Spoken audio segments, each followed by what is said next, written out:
ഉണ്ടാകട്ടെ. സന്നിഹിതരായിരിക്കുന്ന എല്ലാ ബഹുമാന്യ സഹോദരി സഹോദരന്മാർക്കും, മാതാപിതാക്കൾക്കും, പ്രിയ കുഞ്ഞുങ്ങൾക്കും, ബഹുമാന്യ കർത്തൃദാസന്മാർക്കും ആദ്യമായി എൻ്റെ എളിയ വന്ദനം അറിയിക്കുന്നു. വീണ്ടും ഒരു പ്രാവശ്യം കൂടെ ഈ തൃശ്ശൂർ പട്ടണത്തിൽ കർത്താവിൻ്റെ മഹത്വമുള്ള സുവിശേഷത്തിന് സാക്ഷ്യം വഹിക്കുവാൻ, ദൈവവചനം നിങ്ങളോടൊത്ത് പങ്കിടുവാൻ ഈ ആയുസ്സിൽ വീണ്ടും നൽകിയ ദൈവ കൃപയ്ക്കായി സ്തോത്രം. ഞാൻ ആദ്യം തൃശ്ശൂർ മീറ്റിങ്ങിനെ കടന്നു വരുന്നത് എറണാകുളം ഡിസ്ട്രിക്റ്റിൻ്റെ ചാർജിൽ, പട്ടണത്തിലെ സഭയുടെ ചാർജിൽ ഞാൻ ഇരിക്കുമ്പോൾ 1974 ഞാൻ ആദ്യമേ പട്ടണത്തിൽ വന്ന് സുവിശേഷം പ്രസംഗിക്കുന്നത്. അന്ന് പരേതനായ വിശ്വസ്തനായ Devadasan pastor T P Paul അവറുകൾ ഇതിൻ്റെ എല്ലാം കൂടെ ചുമതല വഹിക്കുന്ന ഒരു കാലഘട്ടമാണ്.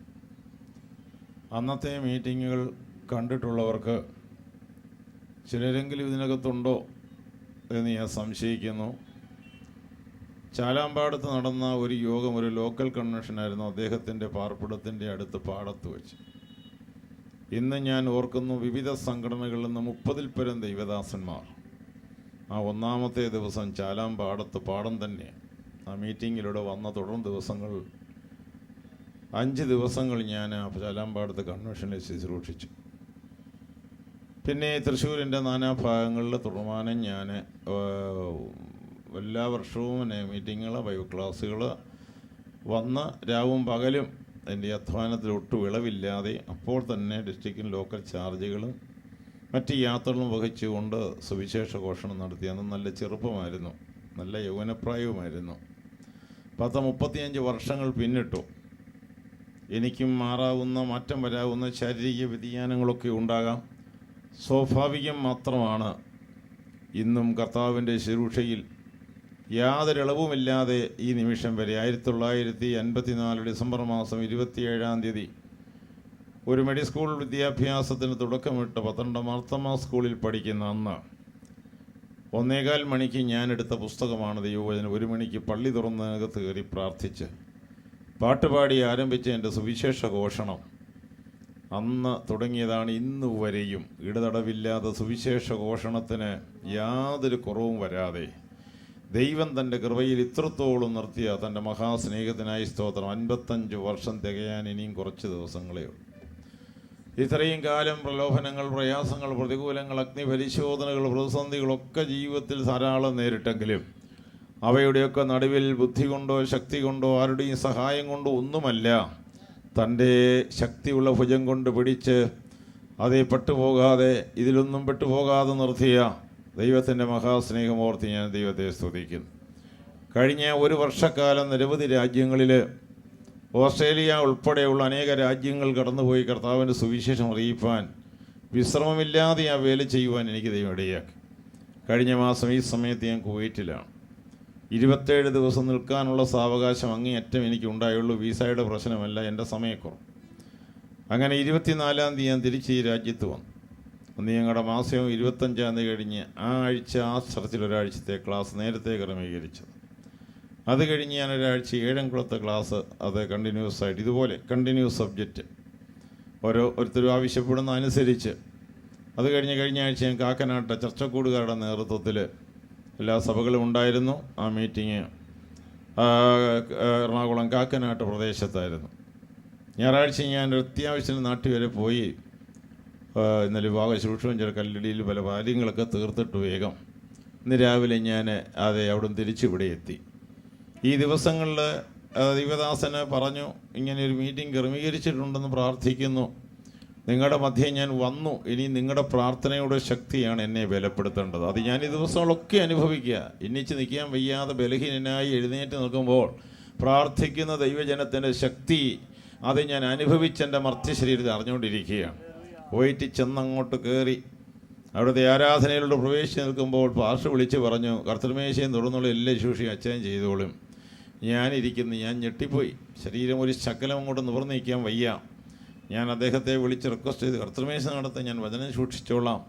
ഒരു കണക്കിന് തുടങ്ങി എനിക്ക് നിൽക്കാൻ വയ്യ. പക്ഷേ എൻ്റെ പ്രിയ ദൈവമക്കളെ 100 വിശ്വാസികളുണ്ട്. ഞാൻ ഇരുന്ന ചർച്ചയുമാണ്. അവരുടെ പ്രാർത്ഥനയും ഉപവാസവും ആ ദിവസങ്ങൾ അങ്ങനെയായിരുന്നു. എൻ്റെ ശരീരത്തിന് പുതിയ ശക്തിയും ബലവും ശുശ്രൂഷയ്ക്ക് പുതിയ അനുഗ്രഹങ്ങളോ നൽകി ഇടതടവില്ലാതെ ഒരു 27 ദിവസം കൊണ്ട് 45 മീറ്റിങ്ങും അതിൻ്റെ പ്രസംഗങ്ങളും ഇവിടെ നടന്നിട്ടുണ്ട്. സമയം എനിക്കില്ലാഞ്ഞുകൊണ്ട് ഞാൻ വളരെ വിഷമത്തിൽ തിരിച്ച് നാട്ടി വന്നതാണ്. അപ്പോൾ പ്രാർത്ഥനയുടെ ശക്തി മാസങ്ങൾ നിൽക്കേണ്ടി വന്നാലും നിങ്ങളുടെ കരങ്ങളിലാണ് അതിരിക്കുന്നത്. അതുകൊണ്ട് വിഭാഗ വ്യത്യാസം കൂടാതെ ദൈവദാസന്മാരോടും ദൈവമക്കളോടും പറയുന്നു, അധ്വാനിച്ച് പ്രസംഗിച്ച് യാത്ര ചെയ്ത് ഉറക്കളച്ച് വേണ്ടി വന്നാൽ നല്ലപോലെ പട്ടിണിയൊക്കെ കിടന്ന ഒരായുസ് കർത്താവിൻ്റെ വേല ചെയ്തപ്പോൾ 2 പുരുഷായുസിൻ്റെ അധ്വാനം രാവും പകലുമില്ലാതെ ഇതിൽ കഴിഞ്ഞിരിക്കുകയാണ്. ഇനിയും ദൈവത്തിന് വല്ലതും പദ്ധതി ഉണ്ടെങ്കിൽ അതെ ദൈവം നിർത്തട്ടെ എന്ന് പറഞ്ഞ് ഓരോ ദിവസവും മുമ്പോട്ട് പോവുകയാണ്. 1965 നവംബർ മാസം 26 ചൊവ്വാഴ്ച ഞാൻ ജീവിതത്തിൽ കണ്ടിട്ടില്ലാത്ത ഒരു കർത്തൃദാസനെ കാണുവാൻ ദൈവദത്തമായ ഒരു മുഖാന്തരമുണ്ടായി. അതെ, ഞാൻ അദ്ദേഹത്തിൻ്റെ വീട് അറിയത്തില്ല, പഠിക്കച്ചെന്ന് ചോദിച്ചു വാര്യാപുരം യോഹന്നാച്ചൻ്റെ വീട് ഏതാണെന്ന്. അപ്പോൾ ആ കാണുന്ന വീടാന്ന് പറഞ്ഞ് ഞാൻ കയറി ഇവിടെ ചെന്നു. അദ്ദേഹം മുറ്റത്ത് നിൽപ്പുണ്ട്, ഒരു കരിയൊക്കെ കൊടുത്തവിടെ വന്ന് ഞാൻ ചോദിച്ചു യോഹന്നാച്ചൻ ഇവിടെ ഉണ്ടോ? അപ്പോൾ എന്നോട് പറഞ്ഞു ഉണ്ട്. ഞാൻ പറഞ്ഞു എന്തി എനിക്ക് അദ്ദേഹത്തെ ഒന്ന് കാണണം. 2-3 വട്ടം ചോദിച്ചിട്ടും ഉണ്ടെന്ന് പറഞ്ഞ് ഉള്ളി നിൽക്കുകയാണ്. അപ്പം ഉള്ളിയെ കണ്ടാലൊരു പ്രവാചകൻ്റെയോ പാസ്റ്ററുടെയോ ഒന്നും ലുക്കല്ല എനിക്ക് അന്നേരം തോന്നിയത്. നല്ല ഒരു ഉരുക്ക് മനുഷ്യൻ, അദ്ദേഹം നല്ല ചെറുപ്പക്കാരൻ. അപ്പോൾ ഒടുവിൽ എന്നോട് പറഞ്ഞു കയറിയിരിക്കേ ഞാൻ തന്നെയാണെന്ന് പറഞ്ഞു. ഒടുവിൽ ഇദ്ദേഹം പോയി ഉടുപ്പൊക്കെ എടുത്തിട്ടുണ്ടോ എന്ന് എൻ്റെ അടുത്തിരുന്നു. അപ്പോൾ എന്നോട് ചോദിച്ചു എവിടെ നിന്ന് വരിക? ഞാൻ പറഞ്ഞു ഇവിടെ അടുത്തുനിന്ന് വരിക. പിന്നെ എന്തുവാ ജോലിയൊക്കെ പിന്നെ പറയാം, ഇച്ചിരി പ്രാർത്ഥിക്കണമെന്ന് വിചാരിച്ച് വന്നതാണെന്ന് പറഞ്ഞു. ഞാനും അദ്ദേഹം കൂടെ പ്രാർത്ഥനാ മുറിക്ക്. ഞാൻ പറഞ്ഞ ഡേറ്റ് നിങ്ങൾ മറക്കുകയില്ലല്ലോ, 65 നവംബർ മാസം 26 ചൊവ്വാഴ്ച 2 മണിക്ക് ഞങ്ങൾ 2 പേരും കൂടെ പ്രാർത്ഥിപ്പാൻ മുട്ടുമടക്കി. ആ പ്രാർത്ഥനയുടെ അന്തരീക്ഷത്തിൽ 2.5 മണിക്കൂർ ബ്രേക്കില്ലാതെ ഇടതടവില്ലാത്ത ദൂത് എന്നോട് സംസാരിച്ചു. ആ സംസാരിച്ചതിൽ ഒരു കാര്യം പറയാനാണ്. ഞാനിന്ന് ലോക വ്യാപകമായി ശുശ്രൂഷിക്കുന്ന ശുശ്രൂഷയുടെ മുൻപാകെ ഈ ബോർഡ് ഞാൻ പറഞ്ഞിട്ട് ഇവിടെ വെച്ചതല്ല ഈ വിഷയം മത്തായിക്കുട്ടിക്ക് മനസ്സിൽ ദൈവപ്രേരണ കൊടുത്തങ്ങ് വെച്ചതാണ്.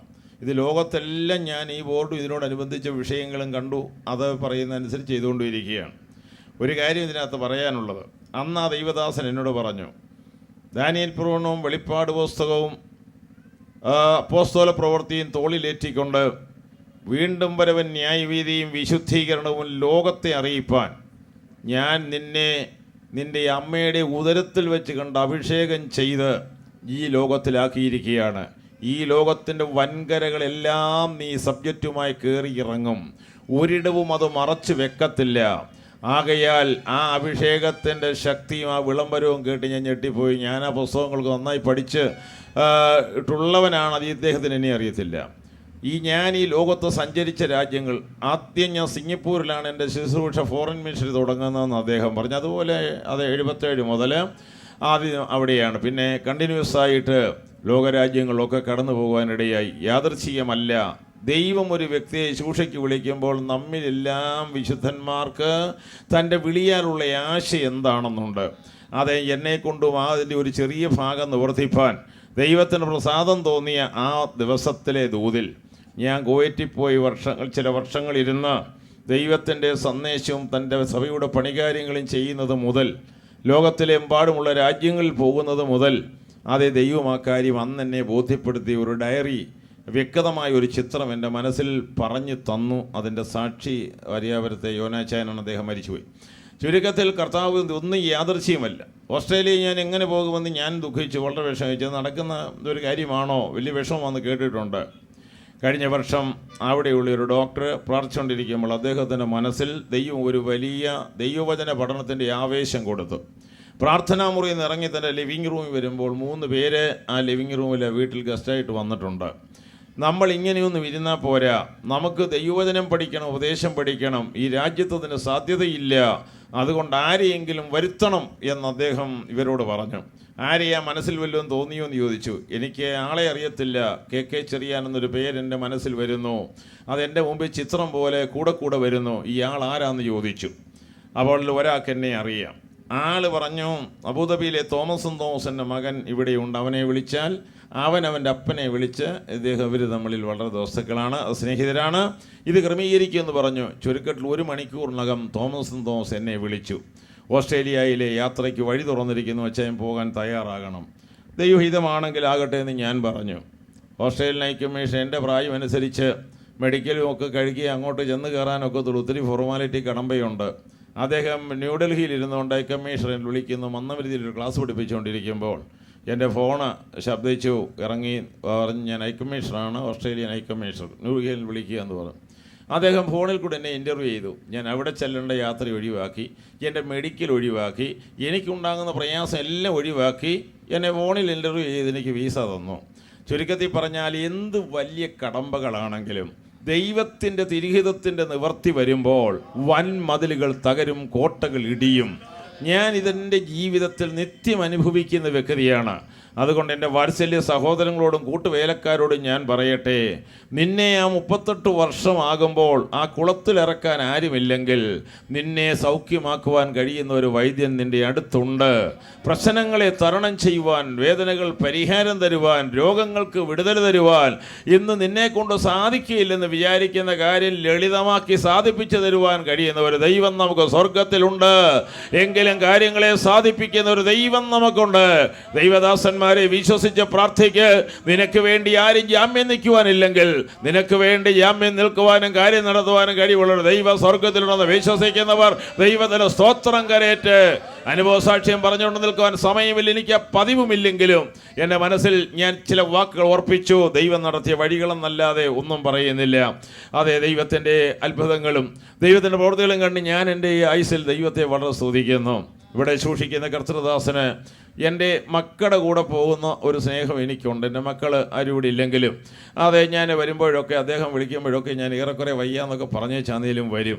കാര്യം ഞാൻ ബാല്യപ്രായത്തിൽ വാളകത്ത് ഇരിക്കുമ്പോൾ, സെൻട്രലിലും സഭയിലും ഇരിക്കുമ്പോൾ എൻ്റെ സ്വന്തം വീട് പോലെ ഞാൻ വിശ്രമിച്ചിട്ടുണ്ടെങ്കിൽ കോലഞ്ചേരി പ്രദേശത്ത് അവരുടെ വീട്ടിലേ ഉള്ളൂ. അതേ, ഇവിടെ ചെന്നാലൊരു മുറി എനിക്കുണ്ട്. അവിടെ ഞാൻ അല്പം ക്ഷീണിച്ച് വിശ്രമിക്കുമെന്നും ശുശ്രൂഷയുമുണ്ട്. ആ വീട് അതേ ഹൃദയം നിറഞ്ഞ് ഞാൻ അനുഗ്രഹിച്ച ഒരു ഭവനമാണ്. അവിടെ ഉള്ളതെല്ലാം കർത്താവിൻ്റെ വേലക്കാരുമായി, പോലീസിൽ പോയവനും വടക്കേണ്ടിയിൽ പോയവനും ബിസിനസ് ചെയ്തവനും എല്ലാം ഇപ്പം ദൈവത്തിൻ്റെ വിശ്വസ്ത വേലക്കാരാണ്. ആ വീട്ടിൽ ഞാൻ മനസ്സോട് വിശ്രമിച്ച് പ്രാർത്ഥിച്ച് അനുഗ്രഹിച്ചൊരു ഭവനമാണ്. ദൈവം അവർക്ക് ഒരു കുറവും വരുത്തിയില്ല. ദൈവം മക്കളെ പോലെ, അതെ എൻ്റെ സ്വന്തം കുടുംബം പോലെ, സഹോദരങ്ങളെ പോലെ അവരുടെ മാതാപിതാക്കൾ, അവരുടെ കുഞ്ഞുങ്ങൾ, സഹോദരങ്ങളെ എല്ലാം കണ്ടു. ആ പ്രിയപ്പെട്ടവൻ ഈ പട്ടണത്തിൽ വന്ന 1-ാം ദിവസം മുതൽ തൻ്റെ വേലയിലും തൻ്റെ ശുശ്രൂഷയിലും തൻ്റെ വളർച്ചയിലും ഞാൻ അങ്ങേയറ്റം സന്തോഷിക്കുന്നു. ദൈവം അനുഗ്രഹിച്ച് ഈ ദർശനങ്ങളൊക്കെ അദ്ദേഹത്തിന് നൽകിയ ലോകത്തിലെ കോട്ട കെട്ടാതെ ദൈവത്തിൻ്റെ സുവിശേഷം വ്യാപിപ്പിക്കുവാനുള്ള ആ ദർശനം നിലനിൽക്കട്ടെ എന്ന് കർത്താവിൽ ഞാൻ അത് ആഗ്രഹിക്കുന്നു. ഈ സെൻ്ററിൻ്റെ ശുശ്രൂഷകനായ കർത്താവിൻ്റെ ദാസന് ഇത് സമർപ്പണത്തിനായി എഴുന്നേറ്റപ്പോൾ ഞാൻ അദ്ദേഹത്തോട് പറഞ്ഞു, കുറച്ച് സമയം എടുക്കണം, ഞാൻ വളരെ ക്ഷീണിതനാണ്, അതുകൊണ്ട് കുറയ്ക്കരുതെന്ന് പറഞ്ഞ് അദ്ദേഹം ഒന്നും പരിഗണിച്ചില്ല. പെട്ടെന്ന് അത് കാട്ടിക്കൂട്ടി പ്രാർത്ഥിച്ച് പ്രതീക്ഷിച്ച് ചങ്ങിരുന്നു. അത് ഞാൻ സംസാരിച്ചോട്ടെന്ന് വിചാരിച്ചാണ്, അല്ലാതെ മറ്റൊന്നും കൊണ്ടല്ല. ദൈവം എൻ്റെ ദാസനെയും വേലയും കൂട്ടുവേലക്കാരെയും അനുഗ്രഹിക്കട്ടെ. തുടർന്ന് ദൈവവചനത്തിൽ നിന്ന് ഞാൻ ഇന്ന് ഇവിടെ സംസാരിക്കാൻ പോകുന്ന വിഷയം ഇവിടെ എഴുതി വെച്ചിട്ടുണ്ട്, ഒരു ബാനർ എഴുതി വെച്ചിട്ടുണ്ട്. നിശ്ചയമായും ആ വിഷയങ്ങൾ തീർക്കാനൊന്നും അത്ര വലിയ കാര്യമായിട്ടൊന്നും നടക്കുന്ന കാര്യം, അതിനകത്ത് തന്നെ കർത്താവിൻ്റെ വീണ്ടും വരവുണ്ട്, യുഗാന്ത്യ സംഭവങ്ങളുണ്ട്. അതെപ്പോൾ യെരൂശലേം ദൈവാലയ വിനാശം, നഗരവിനാശം തുടങ്ങിയ കാര്യങ്ങൾ അതിനകത്തുണ്ട്. മാസങ്ങൾ സംസാരിക്കാനുള്ള വിഷയം അവിടെ എഴുതി വെച്ചിട്ടുണ്ടെങ്കിലും വീണ്ടും വരവും അനന്തര നടപടിക്രമങ്ങളും ദൈവവചനത്തിലൂടെ കാലോചിതമായി ഇത് സംഭവ്യമാണോ എന്ന് കാര്യകാരണസഹിതം തെളിയിക്കലാണ് ഈ ദിവസങ്ങളിലെ വിഷയം. അതുകൊണ്ട് 2 വാക്യങ്ങൾ ഇപ്പോൾ വായിച്ചിട്ട് വേദപുസ്തകത്തിൻ്റെ ദൈവനിശ്വാസതയ്ക്ക് ആക്കം കൂട്ടുന്ന, ഇത് പഠിക്കാൻ കൊള്ളാമോ, പഠിക്കണമോ, ഇത് ആരുടെ വചനമാണെന്നുള്ള ആധികാരികതയുടെ ഒരു മുഖവര 6 ദിവസത്തെ മീറ്റിംഗ് ഉള്ളതുകൊണ്ട് അതിനെക്കുറിച്ചൊരു മുഖവര നിങ്ങളുടെ മുമ്പിൽ ഞാൻ ഈ ആദ്യ രാത്രി അവതരിപ്പിക്കും. പിന്നീട് വിഷയങ്ങൾ കണ്ടിന്യൂസ് ആയിട്ട് എടുക്കും. ദയവായി ഇന്ന് വന്നവർ ഒരു കൺവെൻഷനോട് കാണിക്കുന്ന പ്രതികരണമല്ല കാണിക്കേണ്ടത്. അത് ഓരോരുത്തർ ഓരോ ദിവസം വരുന്നു, അവരവർക്കുള്ളത് അവർ പറഞ്ഞിട്ട് പോകുന്നു. കണ്ടിന്യൂസായ ദൈവവചനം പകലും രാത്രിയും വ്യക്തമായി അതിൻ്റെ സബ്ജക്റ്റുകൾ നമ്മുടെ അതേ അനുഭവത്തിലും ജീവിതത്തിലും ഉണ്ടാകുന്ന ആ പഠനത്തിന് അവസരം ഉണ്ടാക്കുമ്പോൾ ഒരു കണ്ണി പോലും വിട്ടുപോകരുത്. വരുന്നവർ എല്ലാ ദിവസവും ദയവായി സമയത്ത് വരണം. നിങ്ങളുടെ സ്നേഹിതരെയും കൂട്ടിക്കൊണ്ടുവന്ന് ഈ പഠനം അനുഗ്രഹത്തിനും അനുരൂപമാകുന്നതിനും ദൈവകൃപ അനുഭവിക്കുന്നതിനും ഒരുക്കത്തിനും ഒക്കെ സംഗതിയാക്കട്ടെ. നിൻ്റെ ദൈവത്തെ എതിരേൽപ്പാൻ ഒരുങ്ങിക്കൊള്ളുക. ഈ ക്ലാസ്സിൻ്റെ ഉള്ളടക്കമായൊരു വിഷയം ഞാനങ്ങ് പറയാം. നിൻ്റെ ദൈവത്തെ എതിരേൽപ്പാൻ, കർത്താവിനെ എതിരേൽപ്പാൻ നമുക്കൊരുങ്ങാം. അത് ആകെക്കൂടെ ഇതിൻ്റെ ഒരു വിഷയമായിരിക്കട്ടെ. മത്തായി സുവിശേഷം 24-ലെ 3-ാം വാക്യം ഒന്ന് വായിച്ചാട്ട്. അതിവിടെ എഴുതി വെച്ചിരിക്കുന്ന വാക്യമാണെങ്കിലും അതിൻ്റെ അടിസ്ഥാനം ബേസ് ഉണ്ടല്ലോ. അത് ഹഗ്ഗായി പ്രവചനം 2-ാം അധ്യായത്തിൻ്റെ 6-ഉം 7-ഉം വാക്യം കൂടെ വായിച്ചാട്ട് വീണ്ടും വരവും യുഗാന്ത്യ സംഭവങ്ങളും എന്നത് അതിൽ ഉൾക്കൊണ്ടിരിക്കുന്നതാകയാൽ തുടർമാനം അതാത് ദിവസങ്ങളുടെ സന്ദർഭോചിതമായി തിരുവെഴുത്തുകളൊക്കെ അതിന് തെളിവിൽ കൊണ്ടുവന്നിരിക്കും. പ്രാർത്ഥനയോടെ ഈ 2 വേദഭാഗങ്ങൾ വായിക്കാം. അതിനുശേഷം ഒരു ചെറിയ മുഖവരിയിലേക്ക് ഞാൻ പ്രവേശിക്കും. വായിച്ചാട്ടെ. അവൻ ഒലിവുമലയിലിരിക്കുമ്പോൾ ശിഷ്യന്മാർ തനിച്ച് അവന്റെ അടുക്കൽ വന്നു. അത് എപ്പോൾ സംഭവിക്കുമെന്നും നിന്റെ വരവിനും ലോകാവസാനത്തിനും അടയാളം എന്ത് എന്നും പറഞ്ഞു തരണം എന്നും അപേക്ഷിച്ചു. Price the Lord. മതി. ക്രൂശീകരണത്തിൻ്റെ തലേ ചൊവ്വാഴ്ച ഉച്ചതിരിഞ്ഞ് മരിശികാ തമ്പുരാൻ ദൈവാലയത്തിലെ പ്രസംഗം രാവിലെ നടന്നതാണ് 23-ാം അധ്യായം. 24-ാം അധ്യായം ദൈവാലയത്തിൽ നിന്ന് പുറത്തിറങ്ങുകയാണ്. ആ സമയം മുറിയാക്കുന്ന ആ വലിയൊരു മൈതാന പ്രദേശത്ത് വെച്ച് ദൈവാലയത്തിന് മുറ്റത്ത് വെച്ച് ശിഷ്യന്മാർ ചോദിച്ച ചോദ്യമാണ്, ഗുരു അതെപ്പോൾ സംഭവിക്കും? നിന്റെ വരവിന് യുഗ അവസാനിക്കുന്നതിനും അടയാളമെന്ന്. മൂലഭാഷയിൽ ലോകാവസാനമെന്നല്ല, അത് യുഗാവസാനമെന്നാണ്. അതുകൊണ്ട് യുഗാവസാനം എന്താ, ലോകാവസാനം എന്താണെന്ന് രണ്ടും തിരിച്ച് സമയമുണ്ടെങ്കിൽ ഈ ക്ലാസ്സിൽ ഒരു രാത്രി എടുക്കാൻ ആഗ്രഹമുണ്ട്. സമയം പോലെ ചെയ്യാം. ഇനി ഹഗ്ഗായിയുടെ പ്രവചനം 2-ാം അധ്യായം പഴയ നിയമ കാലയളവിലെ പ്രവാചകന്മാർ മുഖാന്തരം അരുളി ചെയ്ത നിരവധി തെളിവുകൾ വീണ്ടും വരവിനും ഈ ലോക സംഭവങ്ങൾക്കും അതേ സാക്ഷ്യം വഹിക്കുന്നുണ്ട്. ആ വാക്യം കൂടെ വായിച്ചാട്ട്. സൈന്യങ്ങളുടെ യഹോവ ഇപ്രകാരം അരുളി ചെയ്യുന്നു, ഇനി കുറഞ്ഞു വന്നു കഴിഞ്ഞിട്ട് ഞാൻ ആകാശത്തെയും ഭൂമിയെയും കടലിനെയും കരയെയും ഇളക്കും. ഞാൻ സകല ജാതികളെയും ഇളക്കും. സകല ജാതികളുടെയും മനോഹര വസ്തു വരികയും ചെയ്യും. ഈ വാക്യം നിങ്ങൾ വളരെ ശ്രദ്ധിച്ചാൽ ഇന്ന് നടക്കുന്ന സംഭവ വികാസങ്ങളെ കുറിച്ച് ഏതാണ്ട് ഒരു അറിവുണ്ടാകുവാൻ ഈ വാക്യം ഒത്തിരി സഹായകരമാണ്. ഇനിയും കുറഞ്ഞൊന്ന് കഴിഞ്ഞിട്ടെന്നുള്ള വാക്ക് നോക്കിയാട്ടെ. പ്രവാചകൻ പ്രവചിച്ച കാലത്ത് നടക്കുന്ന കാര്യമല്ല. 25 നൂറ്റാണ്ട് മുമ്പ് പ്രവചിച്ചതായ കൊച്ചു പ്രവാചകൻ ഹഗ്ഗായിയോട് ദൈവം പറയുകയാണ്, ഹഗ്ഗായി നീ ഈ കാര്യം ഉൾക്കൊള്ളേണ്ടത് ഇപ്പം നടക്കുന്നതാണെന്ന് വിളിച്ചു പറയരുത് എന്ന് പറഞ്ഞാൽ പ്രവാചകനായ ഹഗ്ഗായിയുടെ കാലത്തല്ലത് നടക്കേണ്ടത്.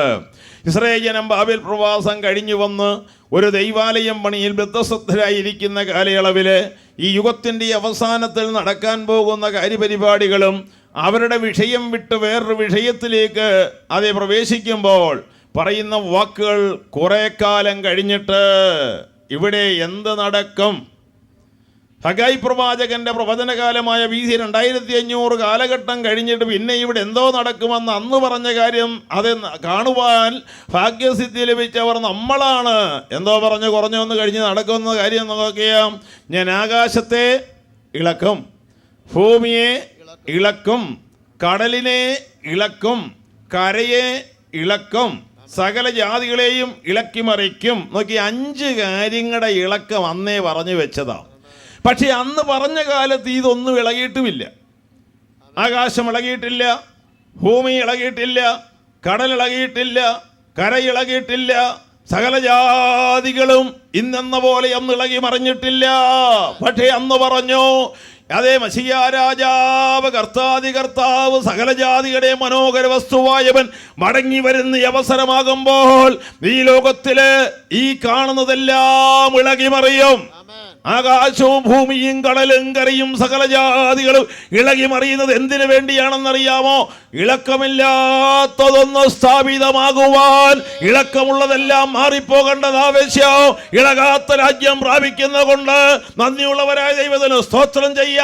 സകല ജാതികളുടെ മനോഹര വസ്തുവായ കർത്താവ് മടങ്ങി വരുവാൻ അവസരമായത് കൊണ്ടാണ് ഈ ലോക രാജ്യങ്ങൾ ഇളകി മറിയുന്നത്.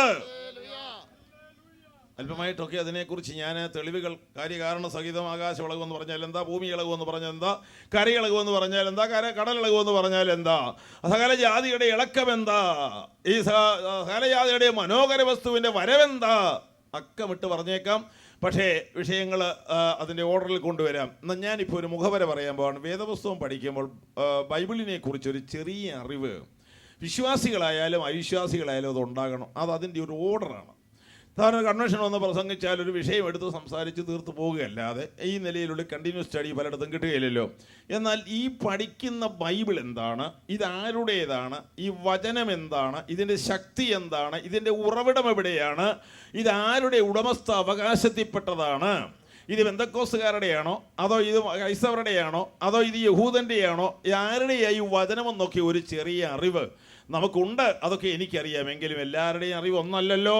അതുകൊണ്ട് കാര്യമാത്ര പ്രസക്തമായ ഒരു ചിന്താഗതി വചനത്തെക്കുറിച്ച് ഉണ്ടായി വന്നിട്ട് ഇത് വിശ്വാസയോഗ്യമാണെന്ന് നിങ്ങൾ വിശ്വസിച്ചിട്ട് നാളെ മുതലുള്ളത് പ്രവചന ക്ലാസ്സാണ് തുടങ്ങിക്കഴിഞ്ഞിരിക്കുകയുമാണ്.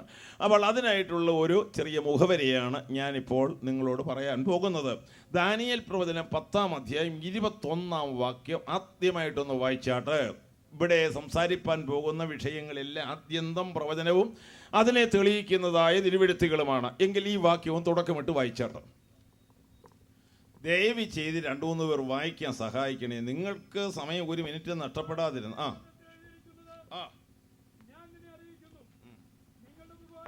നോ നോ നോ 10:21 ഒന്നുകൂടെ വൈര്. എന്നാൽ സത്യഗ്രന്ഥത്തിൽ എഴുതിയിരിക്കുന്നത് ഞാൻ നിന്നെ അറിയിക്കാം. നിങ്ങളുടെ പ്രഭുവായ മതി വേണ്ട. നമ്മുടെ വിഷയം സത്യഗ്രന്ഥത്തിൽ എഴുതിയിരിക്കുന്നത് ഞാൻ നിന്നെ അറിയിക്കാം. എന്തുവാ ഈ ദിവസങ്ങൾ അറിയിക്കാൻ പോകുന്നതെന്നുള്ളത് വേദവീക്ഷണത്തിൽ തന്നെ ആ വാക്കുകൾ മാറ്റാതങ്ങ് പറയാൻ പോകും. BC 533-ാം ആണ്ടിൽ അവിടെ അന്ന് പേർഷ്യൻ രാജ്യത്തെ ഭരിച്ചതായ ചക്രവർത്തിയുടെ കോരേശിൻ്റെ കാലയളവിൽ തൻ്റെ 3-ാം ആണ്ടിൽ ദാനിയേലിന് ലഭിച്ച ഒരു അരുളപ്പാടാണ് ഈ കാണുന്നത്.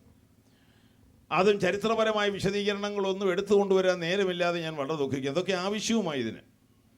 അപ്പോൾ 533-ൽ ദർശനത്തെ പരാമർശിക്കുന്ന സമയത്ത് ദാനിയേൽ 21 ദിവസം പ്രാർത്ഥനയിലായിരുന്നു. വർജിക്കേണ്ടതൊക്കെ വർജിച്ച് ദൈവസന്നിധിയിൽ അദ്ദേഹം വളരെ പവിത്രതയോടെ ഇരിക്കുകയാണ്. അങ്ങനെ ഇരിക്കുമ്പോൾ ദാനിയേലിന് മുമ്പിൽ പ്രത്യക്ഷപ്പെട്ടു. 1-ാം മാസം 24-ാം തീയതി ഇവിടെ ഡേറ്റ് ക്രമപ്പെടുത്തിയിട്ടുണ്ട്. 24-ാം തീയതി ഹിദ്ദേക്കൽ എന്ന് പറഞ്ഞ അഥവാ ബാബിലോണിലെ ടൈഗ്രീസ് നദി അതിൻ്റെ തീരത്ത് ഇരിക്കയിൽ ക്ഷണവസ്ത്രം ധരിച്ചും അവയിൽ രൂപാസംഗം കണ്ടിട്ട് കച്ചകെട്ടിയും ഇരിക്കുന്ന ഒരു പുരുഷനെ കണ്ടു. അവൻ്റെ വാക്കുകളുടെ ശബ്ദം വലിയ പുരുഷാരത്തിൻ്റെ ആരവം പോലെയായിരുന്നു. അങ്ങനെ അവൻ്റെ കണ്ണുകൾ തീപ്പന്തം പോലെയായിരുന്നു. അവൻ്റെ കാലുകൾ കൈകാലുകൾ മിനുക്കിയ താമ്രവർണ്ണം പോലെയായിരുന്നു. ഇങ്ങനെ അതേ ജ്വാജ്വല്യമായ ദൈവദേശിന്റെ പ്രഭാകാന്തിയാൽ മുങ്ങിമുഴുകിയ തേജോ രൂപിയായ തൃത്വത്തിൽ രണ്ടാമനായ മഹത്വത്തിന്റെ കർത്താവ് അവിടെ ഇറങ്ങി വന്ന് ദൈവദാസനായ ദാനിയേലിനോട് പറഞ്ഞു, ദാനിയേലേ, സത്യഗ്രന്ഥമെന്നൊരു ഗ്രന്ഥമുണ്ട്. അതുണ്ടാക്കാനായിട്ട് നിന്നെ കൊണ്ട് എഴുതിക്കാൻ ഞാൻ വന്നതല്ല. സത്യഗ്രന്ഥത്തിൽ എഴുതിയിട്ടുള്ള കാര്യങ്ങൾ എന്തൊക്കെയാണ് സംഭവ്യമാകാൻ പോകുന്നതെന്ന് അത് നിന്നെ അറിയിക്കാൻ ഞാൻ വന്നതാണ്. നിങ്ങൾക്ക് ഇതെന്താ മനസ്സിലായത്? 25 നൂറ്റാണ്ടുകൾക്കപ്പുറത്ത് വെച്ച് സത്യഗ്രന്ഥമെന്നൊരു ഗ്രന്ഥമുണ്ട്. അതേ സാക്ഷാൽ വചനമായ കർത്താവ് വന്ന് പറയുകയാണ്, അതിനകത്ത് എഴുതി വെച്ചിട്ടുള്ള സംഭവ വികാസങ്ങൾ ഉണ്ട്. അതെന്തൊക്കെയാണ് നിന്നെ പറഞ്ഞ് അറിയിച്ചു തരാൻ ഞാൻ വന്നതാണെന്ന് പറഞ്ഞാൽ എൻ്റെ അർത്ഥം എന്തുവാ? ദാനിയേൽ എഴുതിക്കാൻ വന്നെന്നല്ല പറഞ്ഞത്, എഴുതിയിട്ടുള്ള കാര്യം പറഞ്ഞു തരാൻ വന്നെന്നാണ് പറഞ്ഞത്. ഈ വേദോത്സവം എന്താണെന്ന് നിങ്ങൾ ധരിക്കണം എന്നുള്ളത് തന്നെയാണ് പറയുന്നത്. എഴുതിയിട്ടുള്ള കാര്യങ്ങൾ അറിയിച്ചതാണ് എന്ന വസ്തുത ഇവിടെ വ്യക്തമാക്കി മനസ്സിലാക്കുവാൻ ആ തുടക്കമിടുകയാണ്. അവിടെ ഈ പറഞ്ഞതിൻ്റെ അർത്ഥം നിങ്ങൾ മനസ്സിലാക്കി എടുക്കണം. തിരുവെഴുത്തെന്ന് പറയുന്നത് മത്തായിയും യോഹന്നാനും ചാണ്ടിയും തൊമ്മനും ഒക്കെ എഴുതി ഉണ്ടാക്കി പിന്നെ അംഗീകരിച്ചൊരു പുസ്തകമല്ല. ഈ പുസ്തകത്തിൻ്റെ ബ്ലൂ പ്രിൻ്റ് എന്ന് പറയുന്നത് ഇവിടെയല്ല. ഈ പുസ്തകത്തിന്റെ ബ്ലൂ പ്രിന്റ് സ്വർഗത്തിലാണ്. ഇതിന്റെ കോപ്പികൾ ഇതിന്റെ ശത്രുക്കൾ മുഴുവൻ നശിപ്പിച്ച് സകല താളുകളും ഇല്ലാതാക്കിയാൽ ഇതിന്റെ ബ്ലൂ പ്രിന്റെ തൊടാൻ, ഒറിജിനലെ തൊടാൻ ഒരു ശക്തിക്കും, ഒരു വർഗത്തിലും, ഒരു ജാതിക്കും, ഒരു വ്യക്തിക്കും, ഒരു രാഷ്ട്രത്തിനും കഴിയത്തില്ല. ഇതിനോട് പടപൊരുതിയവരെല്ലാം തോറ്റു തൊപ്പിയിട്ട് ആയുധം വെച്ച് കീഴടങ്ങിയതല്ലാതെ ഇതിനോട് പടപെട്ടിയ സാമ്രാജ്യങ്ങൾ പോലും ജയിച്ചിട്ടില്ല എന്ന കാര്യം ആരും അറിയാതിരിക്കരുത്. കാരണം മനുഷ്യൻ്റേതല്ല, ദൈവത്തിൻ്റെതാണിത്. ഞാൻ ആ കാര്യം കൊണ്ട് അല്പ വാക്ക് തെളിയിച്ചു പോയിക്കോട്ടെ. ഇത് മനുഷ്യ കയ്യിൽ എങ്ങനെയാണ് വന്നത്? ഒത്തിരി ഒതുക്കിയാ പറയുന്നത്, നേരം കുറവുകൊണ്ട്. മനുഷ്യകാരങ്ങളിൽ വരുന്ന ഇടയായതെങ്ങനെ? ദൈവവചനമെന്ന ഇത് മനുഷ്യൻ്റെ കരങ്ങളിൽ എങ്ങനെ വന്നുകയറും? ഞാൻ പറയുന്ന വാക്ക് ഓർഡർ വിടാതെ വായിക്കണം. കാരണം മറ്റുള്ളവരുടെ ശ്രദ്ധയിൽ ദൈവവചനത്തിൻ്റെ ആധികാരികതയും ദൈവനിശ്വാസ്യതയും മനസ്സിലാക്കിയിട്ട് നമ്മൾ വചനം പഠിച്ചാൽ അത് ദൈവത്തിൻ്റെതാണെന്ന് വരവ് വെക്കാൻ വേണ്ടിയായി പറയുന്നതല്ല. അത് ഓരോരുത്തരെഴുതി ആരാണ്ട് പറഞ്ഞു കേട്ടുപോയി അല്ല, അങ്ങനല്ല. നിങ്ങളെ എടുത്ത് വായിച്ച് പുറപ്പാട് പുസ്തകം 24:12, വേറൊരാൾ 32:15-16, പിന്നെ ആവർത്തന പുസ്തകം 33:2 മുതലുള്ള വാക്യങ്ങൾ.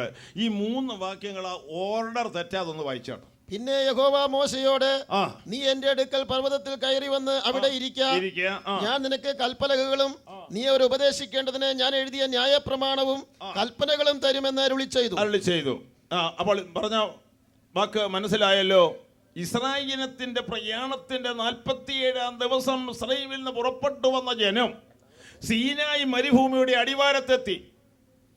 ഈ 47 ദിവസങ്ങൾ കൊണ്ട് അവരോട് വന്ന അവരുടെ നേതാവിനെ ദൈവം പർവ്വതത്തിലെ കൊടുമുടി സീനായിലേക്ക് വിളിച്ചു. ദൈവം മോശയോട് പറഞ്ഞ വാക്ക്, നീ എൻ്റെ അടുക്കൽ കയറുമെന്ന പർവ്വതത്തിൽ ഇവിടെ ഇരിക്കുക. എന്തിനിരിക്കണം? എഴുതാൻ കുറെ കടലാസും വല്ലോ എഴുത്തുവലകയും അതിന് ഉള്ള സാമഗ്രികളൊന്നും കൊണ്ടുവരാൻ പറഞ്ഞില്ല. നീ വന്നാ മതി, എൻ്റെ അടുക്കൽ ഇരുന്നാൽ മതി. ദൈവം പറഞ്ഞത് കേൾക്കാൻ ഒരു മോശയുണ്ടെങ്കിൽ പ്രവർത്തിക്കാൻ ഒരു ദൈവമുണ്ടെന്നുള്ള കാര്യത്തിന് വളരെ വ്യക്തമായ തെളിവാണ്. ക്രൈസ്തലോ, അവിടെ വന്ന മോശ ദൈവസന്നിധി ഇരുന്നു. ക്രൈസ്തലോ, വീണ്ടെടുക്കപ്പെട്ട ജനത്തിനൊരു പ്രമാണമുണ്ടാകുവാൻ ദൈവം പറഞ്ഞു കൊടുക്കുകയല്ലായിരുന്നു, ദൈവം എഴുതി കൊടുക്കുകയായിരുന്നു. പലക ദൈവത്തിന്റെ പണിയും പലകയിൽ പതിഞ്ഞ എഴുത്ത് ദൈവത്തിന്റെ എഴുത്തും പലകയുടെ ഇരുവശവും എഴുത്തായിരുന്നു എന്ന ഈ 3 കാര്യം ഒന്ന് മനസ്സിൽ സംഗ്രഹിച്ചേ. പലക ദൈവത്തിന്റെ പണിയും എഴുത്ത് മോശയുടേതുമല്ല, തിരിച്ച് പലക മോശയുടെ പണിയും എഴുത്ത് ദൈവത്തിൻ്റെതുമല്ല. പലകയും ദൈവത്തിൻ്റെത്, എഴുത്തും ദൈവത്തിൻ്റെത്, ജനവും ദൈവത്തിനുള്ളത്.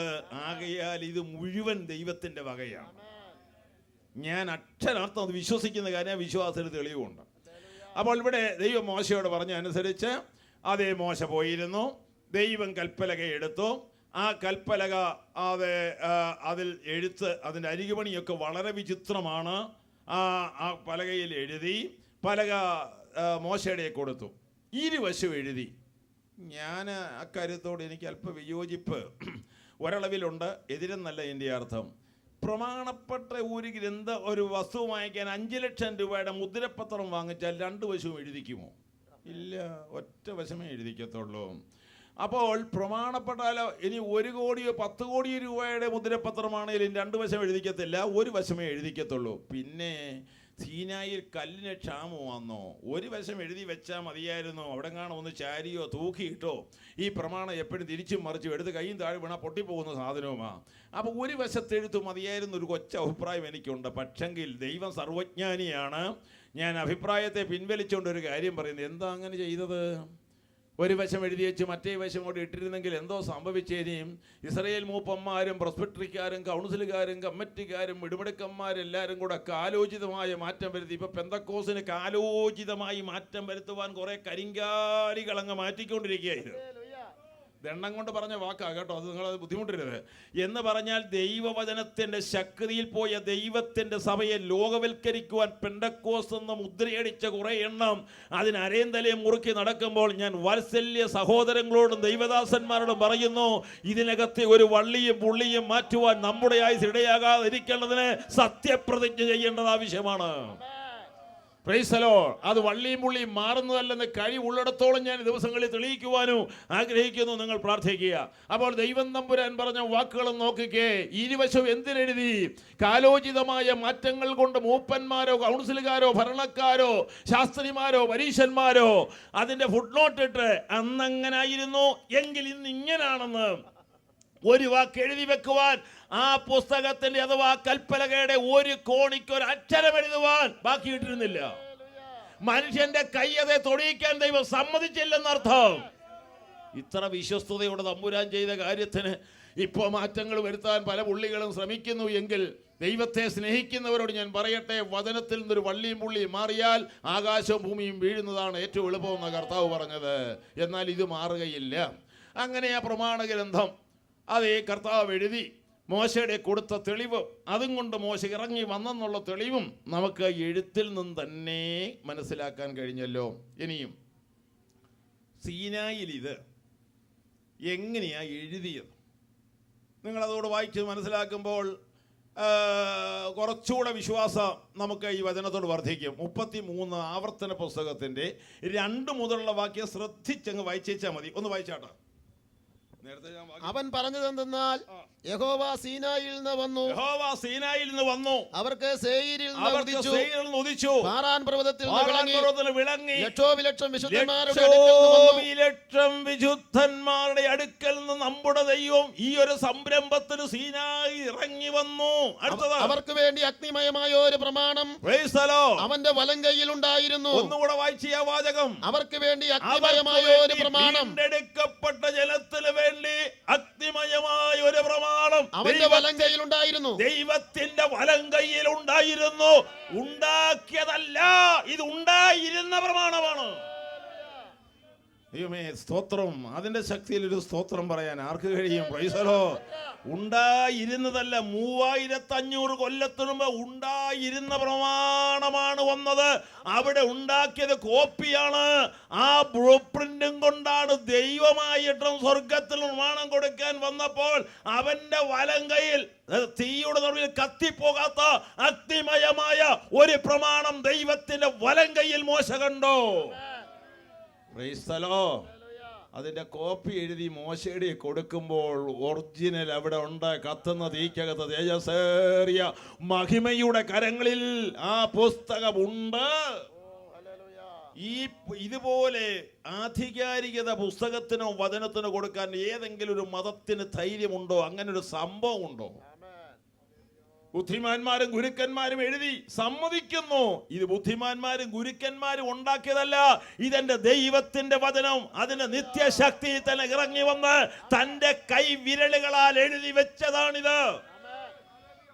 സ്തോത്രം. തെളിവായൊരു വാക്കൂടെ പറഞ്ഞാൽ, സീനായിയുടെ കൊടുമുടിയിൽ ഇടിത്തീയുടെ നടുവില് പർവ്വതമാളി കത്തുമ്പോൾ ആ ദൈവം ഇറങ്ങി വന്ന് തന്റെ വിരലുകളാൽ എഴുതി കൊടുത്ത പ്രമാണമാണിത്. സീനായിലെ ആ ഇടിത്തീയുടെയും തീഗന്ധത്തിനൊക്കെ നടുവിൽ നിന്നുകൊണ്ട് എഴുതി ആരംഭിച്ച പുസ്തകം ഇടിമകനായ യോഹന്നാന് പത്മോസ് ദ്വീപിൽ ആയിരുന്നപ്പോൾ അവിടം കൊണ്ട് അവസാനിപ്പിക്കുകയും ചെയ്തതാണ്. സീനായിൽ തീ കത്തിയ കാളിക്കത്തിയ തീയുടെ നടുവിൽ നിന്ന് അതാരംഭിച്ചു. പത്മോസ് ദ്വീപിൽ കൊണ്ടുവന്നത് അവസാനിപ്പിച്ചു. 16 നൂറ്റാണ്ട് കൊണ്ട് 40ഓളം എഴുത്തുകാരാൽ എഴുതി വെച്ച് പരിശുദ്ധാത്മ നിവേശിതരായ ഈ വ്യക്തികള് പരസ്പരം കണ്ടിട്ടില്ല. ഒന്നാമത്തെ എഴുത്തുകാരൻ മരിച്ച 1500 കൊല്ലം കഴിഞ്ഞ ഒടുവിലത്തെ എഴുത്തുകാരൻ ജനിച്ചത്. പക്ഷേ ഉപദേശമോ അതേ ചിന്തകളോ ദൈവമോ ദൈവാധിപത്യമോ എങ്ങും ഒരു കരട് പോലും മാറ്റം വന്നില്ല. പരിശുദ്ധാത്മാവ് കൂട്ടിവരുത്തിയ പുസ്തകമാണ്. പെന്തക്കോസുകാരുടെ, ക്രിസ്ത്യാനികളുടെ, യഹൂദന്റെ പുസ്തകമല്ല, എന്റെ ദൈവത്തിന്റെ പുസ്തകമാണിത്. 34:16 ഒന്ന് വായിച്ച് യെശയ്യാവ്. വാക്യെന്ന കാര്യങ്ങൾ നമ്മുടെ മനസ്സിലോട്ട് ഇറങ്ങട്ടത്. യഹോവയുടെ പുസ്തകത്തിൽ അന്വേഷിച്ചു വായിച്ചു നോക്ക്. അവയിൽ ഒന്നും കാണാതിരിക്കയില്ല, ഒന്നിനും ഇണയില്ലാതിരിക്കത്തില്ല. അവന്റെ വായല്ലോ കൽപ്പിച്ചത്, അവന്റെ ആത്മാവത്രേ അവയെ കൂട്ടിവരുത്തിയത്. ആരുടെ പുസ്തകം ഇത്? സ്വർഗത്തിനും ഭൂമിക്കും നാഥനായ ദൈവത്തിന്റെ പുസ്തകമാണിത്. അങ്ങനെ അവകാശപ്പെടുവാൻ ഇനി രണ്ടാമതൊരു പുസ്തകം യുഗത്തിലോ പരത്തിലോ ഇല്ല. യഹോവയുടെ പുസ്തകം അന്വേഷിച്ച് വായിച്ചു നോക്കതില് ഇണയോടെ ഇണ ഇല്ലാതിരിക്കത്തില്ല.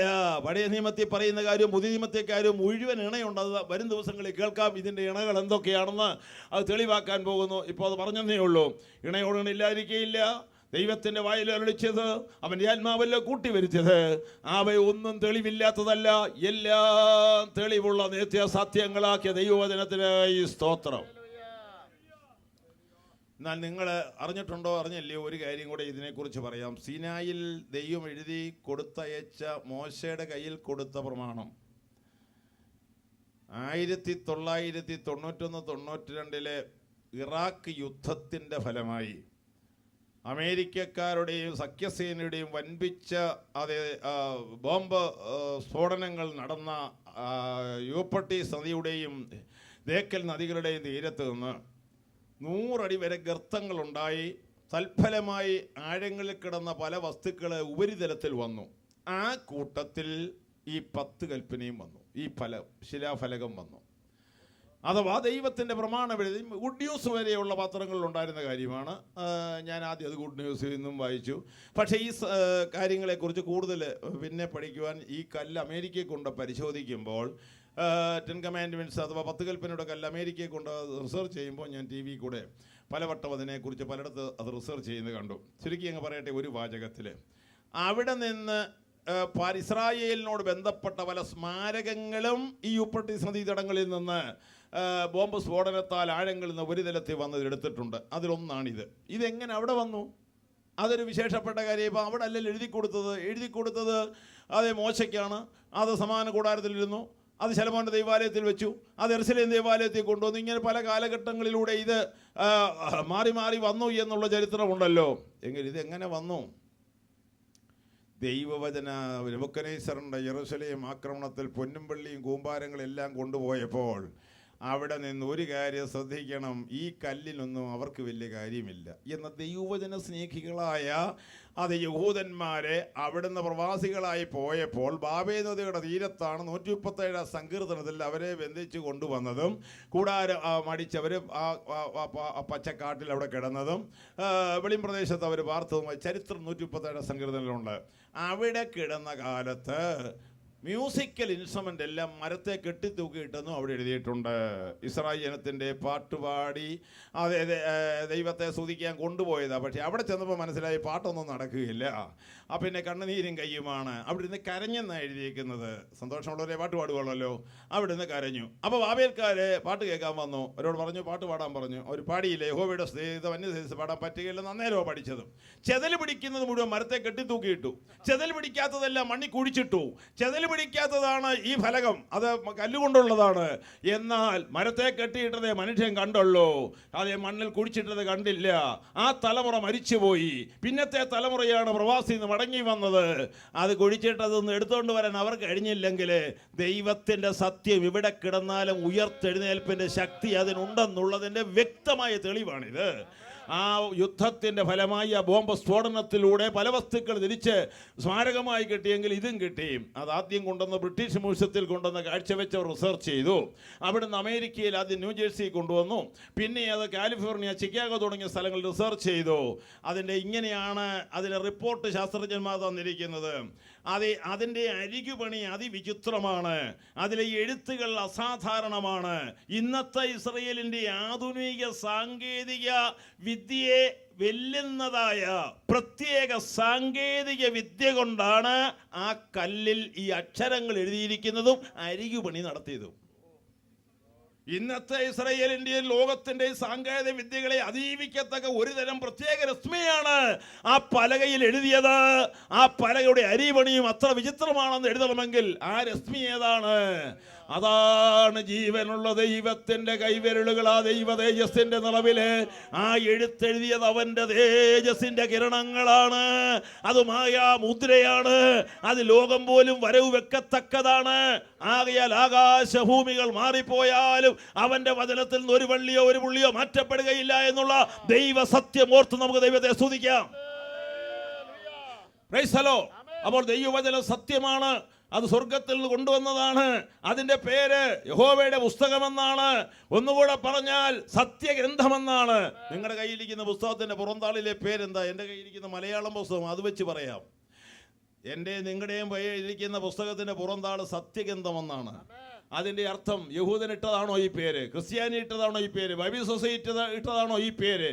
ഞാനും അങ്ങനെയൊക്കെ വിചാരിച്ചൊരു കാലഘട്ടമുണ്ട്. അല്ല, ദൈവം തന്നെ ദൈവത്തിൻ്റെ വചനത്തിന് സത്യഗ്രന്ഥമെന്ന് പേരിട്ടിരിക്കുന്നതിനായി സ്തോത്രം. ഉചിതമായ പേരാണ് അത്, സത്യഗ്രന്ഥം. എന്താ സത്യഗ്രന്ഥം എന്ന് പേരുടെ കാരണമെന്നറിയാമോ? 119 160 വാക്യത്തിലുണ്ട്, യഹോവേ നിന്റെ വചനത്തിന്റെ സാരം സത്യമാകുന്നു. 119 140 വാക്യത്തിലുണ്ട്, നിന്റെ വചനം അതിവിശുദ്ധമാകുന്നു. വിശുദ്ധമെന്നല്ല, അതിവിശുദ്ധമാണ് നിന്റെ വചനം. അതിന്റെ അർത്ഥം എന്താണെന്നറിയാമോ? 12 സങ്കീർത്തനം 6 വാക്യം, നിലത്തെ ഉലയിൽ ഉരുക്കി 7 പ്രാവശ്യം ശുദ്ധി ചെയ്ത വെള്ളിയേക്കാൾ യഹോവയുടെ വചനം പരിശുദ്ധമാണ്. മനസ്സിലായോ ഇതിന്റെ അർത്ഥം എന്തുവാണെന്ന്? അതേ കരടില്ല, കളങ്കമില്ല. അത് സത്യം ഇതിൻ്റെ മുന്നണിയിൽ പ്രഘോഷിക്കുന്നതെല്ലാം അതിന് സത്യമായ വസ്തുതകളെയാണ്. അതുകൊണ്ട് ഇതിനകത്തെ ഒരു സത്യവും മറഞ്ഞിരിക്കുകയില്ല. കാലോചിതമായി അതെല്ലാം വെളിപ്പെട്ടു. നമ്മുടെ കാലത്ത് കാര്യകാരണ പ്രതിവാദത്തിൽ ദൈവവചനം സത്യമാണെന്ന് ഏതു മനസാക്ഷിക്കും ബോധ്യം വരുത്താവുന്ന നിലയിൽ തെളിയിക്കപ്പെടേണ്ടതാണ്. 119 സംഗതി 89 വാക്യം. പലതും പാസ്സാക്കിയത് അവനവൻ്റെ മണ്ണിലാണ്. നമ്മുടെ ഭരണഘടന നമ്മുടെ മണ്ണിലാണ് പാസ്സാക്കിയത്. അമേരിക്കയുടെ ഭരണഘടന ആ മണ്ണിലാണ് പാസ്സാക്കിയത്. ലോകത്ത് ഏത് രാജ്യത്തിനും പാസ്സാക്കുന്നത് അങ്ങനെയൊക്കെയാണ്. എന്നാൽ ഈ വചനം പാസ്സാക്കിയത് എവിടാണെന്നറിയാമോ? അത് യെരുശലേമിലല്ല, അന്ത്യോക്യയിലല്ല, കുമ്പനാട്ടല്ല. അത് ലോകത്തിൽ കാണുന്ന ഒരു നഗരങ്ങളിലും പട്ടണങ്ങളിലുമല്ല. നിങ്ങൾ വായിച്ച വാക്യം ഒന്ന് ശ്രദ്ധിക്കാമോ? 119 വാക്യം നോക്ക്. കൂട്ടിച്ചേർപ്പോ അതേ കലർപ്പോ ഒന്നുമില്ലാതെ ഈ പറഞ്ഞതുപോലെ പറയുകയാണ്, യഹോവേ യഹോവേ നിന്റെ വചനം സ്വർഗ്ഗത്തിലെന്നേക്കും സ്ഥിരമായിരിക്കുന്നു. 1000 കൊല്ലത്തേക്കല്ല സ്ഥിരപ്പെടുത്തിയത്.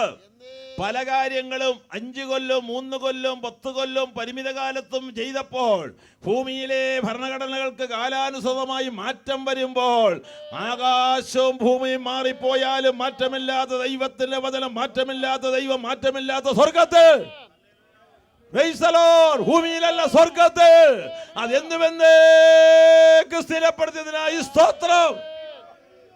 ഈ വചനം കുഞ്ഞെ നിന്റെ കയ്യിൽ പിടിച്ച് ചുമന്നുകൊണ്ട് നടക്കുന്ന, ലജ്ജിക്കേണ്ട, തല ഉയർത്തി നടക്കാൻ നമുക്ക് ഇന്നതിന് വകുപ്പുകൾ സത്യസന്ധമായി തെളിയിക്കപ്പെടാവുന്നതാണ്. സയന്റിഫിക്കലായാലും ഹിസ്റ്റോറിക്കലായാലും സംഭവപരമായാലും ഈ വചനം സത്യമാണെന്ന് ബോധ്യപ്പെടുത്താവുന്ന സകല തെളിവുകളും നിരത്തി വയ്ക്കാവുന്ന ഒരു കാലഘട്ടത്തിലാണ് നമ്മൾ ജീവിക്കുന്നത്. അതുകൊണ്ട് യഹോവേ നിന്റെ വചനം അതിവിശുദ്ധമാണ്. നിന്റെ വചനത്തിനായി സ്തോത്രം. അതുകൊണ്ട് നമ്മൾ നടക്കുവാൻ, നമ്മുടെ പാതയ്ക്ക് പ്രകാശമായിരിക്കാൻ ദൈവം തന്ന വചനത്തിനായി ഹൃദയം നിറഞ്ഞ് നമുക്ക് ദൈവത്തിന് സ്തോത്രം ചെയ്യാം. അടുത്തൊരു കാര്യം, നിങ്ങൾ ഇവിടെ വന്ന് കഷ്ടപ്പെട്ട് വണ്ടിക്കൂലി ചിലവാക്കിയോ സമയം കളഞ്ഞോ ഇവിടെ വന്ന് ഇത് കേട്ടുകൊണ്ടിരുന്ന വല്ല ഗുണവും ഉണ്ടാകുമോ? അതറിയണ്ടേ? വെളിപ്പാട് 1:3 അങ്ങ് വായിച്ചാട്ടെ. ഞാൻ പറഞ്ഞാൽ ഒക്കുകയില്ല, പറയാൻ അറിയാൻ വയ്യാഞ്ഞുമല്ല. വാക്യം ഒന്ന് വായിച്ചേ കുഞ്ഞേ. ഈ പ്രവചനത്തിന്റെ വാക്കുകളെ വായിച്ച് കേൾപ്പിക്കുന്നവനും കേൾക്കുന്നവരും അത് കേൾക്കുന്നവനും അതിൽ എഴുതിയിരിക്കുന്ന പ്രമാണിക്കുന്നവരും ഭാഗ്യവാന്മാർ. പിന്നെ സമയം അടുത്തിരിക്കുന്നു. സമയം അടുത്തിരിക്കുന്നു. ഇതിനകത്തൊരു ദൂതുണ്ട്. സമയം അടുത്തു. എന്തോ നിന്റെ സമയം എടുത്തു? എൻ്റെ പ്രാണപ്രിയന്റെ വരവെടുത്തു. നമ്മുടെ വിഷയം അതാണല്ലോ. സമയം അടുത്തിരിക്കുകയാണ്. പലതിൻ്റെയും സമയം അടുത്തിരിക്കുന്നു. പ്രത്യേക ദൈവമക്കൾക്ക് സമയം എടുത്തത് കർത്താവിൻ്റെ മടങ്ങി വരവാണ്. ഇവിടെ എന്താ പറഞ്ഞത്? ഈ ദൈവവചനത്തിൽ എഴുതിയിട്ടുള്ളത് കേൾക്കുന്നവർ ഭാഗ്യവാന്മാർ, ഇത് കേൾപ്പിക്കുന്നവർ ഭാഗ്യവാന്മാർ. ഇതിനകത്തെ തിരുവെഴുത്തുകൾ തങ്ങളുടെ ജീവിതത്തിൽ നിവർത്തിക്കുന്നവർ അത് അതിഭാഗ്യവാന്മാരാണ്. കുഞ്ഞെ, നീ വെറുതെ വന്നിരുന്ന് കേട്ടാൽ നിനക്ക് പ്രതിഫലമുണ്ട്. ഇത് അക്ഷരാഭ്യാസമില്ലാത്ത ഒരാളിനെ വായിച്ച് കേൾപ്പിച്ചാൽ പ്രതിഫലമുണ്ട്. ഇതിനെ തിരുവെഴുത്തുകളെ നീ പ്രമാണിച്ചാൽ മഹാപ്രതിഫലമുണ്ട്. അതുകൊണ്ട് മഹാപ്രതിഫലമുള്ള നിങ്ങളുടെ ധൈര്യം തള്ളിക്കളയല്ലേ. ഇവിടെ വന്ന് 6 ദിവസം ദൈവവചനം കേട്ടാൽ നിങ്ങളുടെ ജീവിതത്തിലെ നിങ്ങളുടെ അധ്വാനത്തിൻ്റെ 6000 ദിവസങ്ങളേക്കാൾ ഇത് പ്രതിഫലാർഹമായ കാര്യമാണ്. ഞാൻ എൻ്റെ വാക്കല്ല പറയുന്നത്, നമ്മുടെ കർത്താവ് പറഞ്ഞ വചനമാണ്. യഹോവേ നിന്റെ സന്നിധിയിൽ കഴിക്കുന്നൊരു ദിവസം വേറെ 1000 ദിവസങ്ങളേക്കാൾ ഉത്തമം. നിന്റെ ജീവിതത്തിൽ വേർതിരിഞ്ഞ് വചനവുമായി ബന്ധപ്പെട്ട് നീ ഒന്ന് ഇരുന്ന് നോക്ക്. നിന്റെ ജീവിതത്തിൻ്റെ കഷ്ടപ്പാടുകളും ബദ്ധപ്പാടുകളും ഒക്കെ മാറ്റി നിന്നെ സുരക്ഷിതവും സുഭിക്ഷവുമായി ഇതിൽ നടത്തുവാൻ ദൈവത്തിൻ്റെ വിശ്വസ്ത വാഗ്ദത്ത സമാനമായി നമുക്കുണ്ട്. 1000 ദിവസങ്ങളേക്കാൾ ഉത്തമമാണ് ഒരു ദിവസമെങ്കിൽ നീ ചില ദിവസങ്ങൾ വേർതിരിഞ്ഞിരുന്ന് നോക്ക്. അതിൻ്റെ നന്മ എന്താണെന്ന് നമുക്ക് ദിവസങ്ങൾ അനുഭവിച്ചറിയുവാൻ കർത്താവ് ഇടയായി തീരട്ടെ. അടുത്തത്, ഈ വചനത്തിൽ നിന്ന് വല്ലതും കൂട്ടിയാലും കുറച്ചാലും എന്തെങ്കിലും കുഴപ്പങ്ങൾ വല്ലതും ഉണ്ടാകുമോ? അത് ഞാൻ സ്വന്തം വാക്ക് പറയാതെ വചനം തന്നെ ഉപസംഹാരം, ആ വചനത്തിൽ ഇതിൻ്റെ ഉപസംഹാരം പറഞ്ഞത് തന്നെ അങ്ങ് പറഞ്ഞ് മുമ്പോട്ട് നീങ്ങിയ 22-ാം അധ്യായം വെളിപ്പാട് പുസ്തകം ഒന്ന് എടുത്താട്ട്. വെളിപ്പാട് പുസ്തകം 22-ാം അധ്യായത്തിൻ്റെ 17 മുതലുള്ള വാക്യം ഒന്ന് വായിച്ചാട്ട്. അധികം വാക്യം ഒന്നും വായിക്കേണ്ട, 2-3 വരിക എന്ന് ആത്മാവും മണവാട്ടിയും പറയുന്നു. കേൾക്കുന്നവനും വരിക എന്ന് പറയട്ടെ. ദാഹിക്കുന്നവൻ വരട്ടെ. ഇച്ഛിക്കുന്നവൻ ജീവജല സൗജന്യമായി വാങ്ങട്ടെ. എല്ലാവരോടും പറയാ, ഇച്ഛിക്കുന്നവൻ ജീവജലം സൗജന്യമായി കുടിക്കട്ടെ. അടുത്തത്, ഈ പുസ്തകത്തിലെ പ്രവചനം കേൾക്കുന്ന ഏവനോടും ഞാൻ സാക്ഷീകരിക്കുന്നത് എന്തെന്നാൽ അതിനോട് ആരെങ്കിലും വല്ലതും കൂട്ടിയാൽ ഈ പുസ്തകത്തിൽ എഴുതിയ ബാധകളെ ബാധകളെ ദൈവം അവന് വരുത്തും. വരും ദിവസങ്ങളിൽ കേൾക്കാം, ഈ പുസ്തകത്തിൽ എഴുതിയിട്ടുള്ള ഒരു ബാധ ഈ ഭൂമിക്ക് താങ്ങാനൊക്കത്തില്ല. എന്താന്ന് വരും ദിവസങ്ങളിൽ പറയാൻ കുറച്ചൊക്കെയിലും. അപ്പോൾ ഈ പുസ്തകത്തിൽ എഴുതിയിരിക്കുന്ന ബാധകളെ അവനെ വരുത്തും. അടുത്ത ദൈവം വരുത്തും. അടുത്തത്, ഈ പ്രവചന പുസ്തകത്തിലെ വചനത്തിൽ നിന്ന് ആരെങ്കിലും വല്ലതും അറിഞ്ഞോ അറിയാതെയോ നീക്കിക്കളഞ്ഞാൽ, ഈ പുസ്തകത്തിൽ എഴുതിയിരിക്കുന്ന ജീവവൃക്ഷത്തിലും പുസ്തകത്തിൽ എഴുതിയിരിക്കുന്ന ജീവവൃക്ഷത്തിലും വിശുദ്ധ നഗരത്തിലും അവനുള്ള അംശം ദൈവം നീക്കിക്കളയും. പെന്തക്കോസ്തുകാർ നീക്കിക്കളയുമെന്നോ ക്രിസ്ത്യാനി നീക്കിക്കളയുന്നല്ല പറഞ്ഞു. നമ്മളാരും നീക്കിക്കളയുന്ന കാര്യമല്ല, ദൈവം നീക്കിക്കളയും. ബാധ വരുത്തുന്നവൻ ദൈവമാണ്, അരുളി ചെയ്തവൻ ദൈവമാണ്. ഇനി ഈ പുസ്തകത്തിൽ നിന്ന് വല്ലതും കൂട്ടാനോ കുറയ്ക്കാനോ നോക്കിയാൽ അത് എങ്ങനെയായി തീരുമെന്നാ പറഞ്ഞിരിക്കുന്നത്. അതെ, ഇത് വല്ലതും കുറച്ചാൽ അവൻ എന്താ കുറയുന്നത്? ദൈവം വാഗ്ദത്തം ചെയ്യപ്പെട്ട ജയാളികളുടെ ജീവവൃക്ഷത്തിന്റെ ഫലത്തിൽ അവന് നഷ്ടം വരും. ആ വിശുദ്ധ നഗരത്തിൽ അവനുള്ള അംശം ദൈവം നീക്കിക്കളയോ? വിശ്വസിക്കുന്നവർ ദൈവത്തെ സ്തുതിച്ചാട്ടോ. അതുകൊണ്ട് ഈ വചനമായി 100% ദൈവവചനം സത്യമായി ഞാൻ വിശ്വസിക്കുന്നു. ഈ വചനം സത്യമാണ്. കൂട്ടരുത്, കുറയ്ക്കരുത്. ദൈവമാ പറഞ്ഞത്. കൂട്ടിയാൽ ബാധ, കുറച്ചാൽ സ്വർഗീയ അവകാശത്തിന് നഷ്ടം. ഇന്ന് ഈ രാത്രിയിൽ, ഈ ആരംഭ രാത്രിയിൽ ദൈവവചനവുമായ ഒരു ഉടമ്പടിയും തീരുമാനവും കാഴ്ചപ്പാടും വിശ്വാസവും അതിൻ്റെ ആധികാരികതയിൽ നമുക്ക് ഒരു പ്രചോദനം ഉണ്ടാകുവാൻ ഇടയാകുമ്പോൾ ഈ വചനമെടുത്ത് കയ്യിലുള്ളവർ ഈ വചനമെടുത്തത് ഉയർത്തിപ്പിടിച്ചൊരു സ്തോത്രം ചെയ്താട്ട് പ്രൈസലോ. അതൊന്ന് ഉയർത്തിപ്പിടിച്ച്, കർത്താവേ നിന്റെ വചനത്തിനായി സ്തോത്രം, മാറ്റമില്ലാത്ത വചനത്തിനായി സ്തോത്രം. ഇതിനൊന്നും കുറയ്ക്കരുത് കേട്ടോ. ഇതിൻ്റെ ഉള്ള അവസ്ഥകൾ കുറച്ച് പഠിക്കുന്ന ചിലർ പറയും ചില കാര്യങ്ങൾ നമുക്ക് ഇപ്പം അത്യാവശ്യമില്ല, ക്രിസ്ത്യാനികളായതുകൊണ്ട് നമുക്ക് സ്നാനം വേണ്ട, മറ്റേ ചിലത് വേണ്ട, അഭിഷേകം വരെയൊക്കെ കൊള്ളാം, വേണ്ട കുഞ്ഞെ, നീ അത് വേണ്ട എന്ന് പറയുമ്പോൾ ഒരു കാര്യം മറക്കല്ല, സ്വർഗത്തിൽ ദൈവം പറയും നിന്നെയും വേണ്ടെന്ന്. അന്നേരം എന്തോ ചെയ്യും? പ്രൈസലോ, ഇങ്ങോട്ട് വരണ്ട, ഈ ദൈവക്ഷത്തിൻ്റെ വരവ് നിനക്കില്ല, അവിടെ നഗരത്തിൻ്റെ അവകാശവും ഇല്ലെന്ന് പറഞ്ഞാൽ എന്തോ ചെയ്യും? അതുകൊണ്ട് ഈ വചനങ്ങളിൽ നിന്ന് ഇടത്തോട്ടും വലത്തോട്ടും മാറാതെ, ആകയാൽ ഈ വചനങ്ങളെ കേട്ടുപണിയുന്നവൻ സ്വർഗത്തിലെത്തോ. അതെ, മത്തായി 7:25 യേശു പറഞ്ഞത്. ആകയാൽ ഈ വചനങ്ങളെ കേട്ടു പണിയുന്നവൻ പാറമേൽ വീട് പണിത ബുദ്ധിമാനായ മനുഷ്യനോട് തുല്യരാകും. ഈ ദിവസങ്ങളിൽ ഈ വചനം എന്താണ്, ഇതിൽ പറഞ്ഞിരിക്കുന്നതാണ്, ഇതിൻ്റെ പണി എന്താണ്, അത് തെറ്റുകൂടാതെ വചനത്തിൽ നിന്നുകൊണ്ടത് ഗ്രഹിച്ച ദൈവത്തിന് സ്തോത്രം ചെയ്യുവാൻ കർത്താവ് നമുക്ക് സംഗതിയാക്കട്ടെ. ഞാൻ ചുരുക്കം വാക്കുകളിൽ വളരെ സമയത്തെ ഭയപ്പെട്ട് ഓടിച്ചുപോയി ഒരു മുഖവര പറഞ്ഞതിൻ്റെ അർത്ഥം ഇപ്പോൾ മനസ്സിലായോ? ദൈവവചനം സത്യമാണ്, അതിലെ ഉപദേശങ്ങൾ സത്യമാണ്. ആകാശഭൂമികൾ മാറിയാൽ ഇത് മാറ്റപ്പെടുകയില്ല. മാത്രമല്ല, ഇത് മനുഷ്യകരങ്ങളിൽ വന്നത് ദൈവം ഇറങ്ങി വന്ന് എഴുതി കൊടുത്തതാണ്, മാനുഷികമല്ല, അത് ദൈവികം തന്നെയാണ്. സീനായിൽ എഴുതി കൊടുക്കുമ്പോൾ അഗ്നിമയമായ പ്രമാണവുമായിട്ടാണ് തമ്പുരാൻ ആ കൊടുമുടിയിൽ ഇറങ്ങി വന്നത്. അവിടെ വെച്ച് ഇത് എഴുതി കൊടുത്തു. ആ പ്രമാണം ഇന്നും നിൽക്കുന്നു. വാനഭൂമികൾ മാറിപ്പോക്കോട്ടെ, ദൈവവചനം മാറിപ്പോകയില്ല. ഭൂമിയിൽ സ്ഥിരപ്പെടുത്തിയതല്ല, സ്വർഗത്തിൽ സ്ഥിരപ്പെടുത്തിയതാണ്. ഇത് പരിശുദ്ധമായ ഗന്ധമാണ്, അതിവിശുദ്ധമായ വചനമാണ്. അത് നിലത്തെ ഉലയിൽ 7 പ്രാവശ്യം ഉരുക്കി ശുദ്ധി ചെയ്ത വെള്ളിയേക്കാൾ ദൈവവചനം അതിപരിശുദ്ധമാണ്. ഇതൊക്കെ കേൾക്കുമ്പോൾ നിങ്ങൾക്ക് ദൈവത്തെ സ്തുതിപ്പാൻ, കളങ്കവും മാലിന്യവുമില്ലാത്ത ദൈവത്തിന്റെ വചനത്തിറ്റാകെ ഇരിപ്പാൻ ഭാഗ്യം ലഭിച്ച ദൈവമക്കളെ, അവന്റെ വിശുദ്ധന്മാർ എല്ലാവരും തൃക്കാൽക്കൽ ഇരുന്നു അവൻ തിരുവചനങ്ങളെ പ്രാപിച്ചു. ഈ ദിവസങ്ങൾ അവൻ തൃക്കാൽക്കൽ ഇരുന്ന് അവന്റെ തിരുവചനങ്ങളെ പ്രാപിച്ച് നമുക്ക് വളരാം, അനുഗ്രഹിക്കപ്പെടാം. അതുതന്നെയാണ് നമ്മുടെ ലക്ഷ്യം. അതിനായിട്ട് നമുക്ക് ചിന്തകളെയും നമ്മുടെ മനസ്സിനെയും ഒക്കെ ആ വിഷയത്തിൽ മുമ്പോട്ട് നീക്കുക. ഇന്ന് ഇവിടെ വായിച്ചതായ 2 വാക്യങ്ങൾ യുഗാവസാന സംഭവങ്ങളുടെ വിശദീകരണവും കർത്താവിൻ്റെ വരവിന് മുന്നോടിയായി നടക്കേണ്ട സംഭവ പരമ്പരകളുമാണ് എന്ന കാര്യത്തിൽ സംശയമില്ലല്ലോ. എല്ലാ ദിവസവും ഈ ക്ലാസ് 8:30 അവസാനിപ്പിക്കണമെന്നുള്ള പൊതു ചിന്താഗതിയാണെന്ന് എനിക്ക് മനസ്സിലായി. അത് നല്ലതാണ്. അതെ, പിന്നെ 8:30 എന്ന് പരസ്യം ചെയ്തേച്ച് ഞാൻ പിന്നെ കുറച്ചുകൂടെ അങ്ങോട്ട് നടത്തിപ്പിൽ നീട്ടിക്കഴിഞ്ഞാൽ അത് യോഗത്തിൻ്റെ നടത്തിപ്പുകാർ 8:30 എന്ന് പറയുന്നു. പിന്നെ വന്ന പുള്ളിക്കൊത്ത പോലൊന്നും ചെയ്യാനൊക്കത്തില്ല. എല്ലാത്തിനും ഒരു ചവിട്ട് ബ്രേക്ക് ഉണ്ട്. അതുകൊണ്ട് ഞാൻ സമയം പാലിക്കുന്നതിൽ ഒന്നും മടുപ്പുള്ള വ്യക്തിയല്ല. പരസ്യമായി സമയം നീട്ടാൻ വിശദീകരണം അല്ലെങ്കിൽ അതിന് പ്രസ്താവന ഉണ്ടായെങ്കിലേ നീട്ടാനൊക്കെ ഉള്ളൂ. ഞാൻ പലരോട് ചോദിച്ചതിൻ്റെ സമയം എപ്പോഴാണ് 8:30 എന്നാണ് എൻ്റെ അറിവ്. ഏതായാലും നിൽക്കട്ടെ, അധിക സമയം മുമ്പോട്ട് നീട്ടുവാൻ ഉദ്ദേശിക്കുന്നില്ല. ഹഗ്ഗായിയിൽ നിന്ന് വായിച്ച വാക്യം ഒന്ന് നോട്ട് ചെയ്താട്ട് നിങ്ങൾ കറക്റ്റ് എൻ്റെ പക്കലുള്ള വാച്ച് 8:30 ഞാൻ ഇരുന്നിരിക്കും. ഇനിയും 5 മിനിറ്റേ ഉള്ളൂ എൻ്റെ പക്കലുള്ള വാച്ച് അനുസരിച്ച്. ആ 5 മിനിറ്റ് തികയുമ്പോൾ ഞാൻ ഇരുന്നിരിക്കും. അതുകൊണ്ട് സംശയിക്കേണ്ട, അത് സൂക്ഷ്മമാണ്. ആ വായിച്ച വാക്യത്തിലേക്ക് വരാം. ഇനിയും കുറഞ്ഞു വന്ന് കഴിഞ്ഞിട്ട് ഞാൻ ആകാശത്തെ ഇളക്കും, ഭൂമിയെ ഇളക്കും, കടലിനെ ഇളക്കും, കരയെ ഇളക്കും, സകല ജാതികളെയും ഇളക്കി മറിക്കുന്ന പറഞ്ഞാൽ സകല രാജ്യങ്ങളെ ഇളക്കി മറിക്കുമെന്നാണ്. അത് ജാതികളുടേതാണല്ലോ, ഓരോ രാജ്യങ്ങൾ ഓരോ ജാതികളുടേതാണ്. ഏറെക്കുറെ അതിന് വലിയ മാറ്റങ്ങളൊന്നുമില്ല, അല്പ വ്യത്യാസങ്ങളുണ്ടെങ്കിലും മനുഷ്യൻ്റെ ഭൂമിയാണ് ഇന്ന് മനുഷ്യനെ പാർക്കുന്നത്. ഈ വാക്യൻ്റെ അർത്ഥം എന്താ?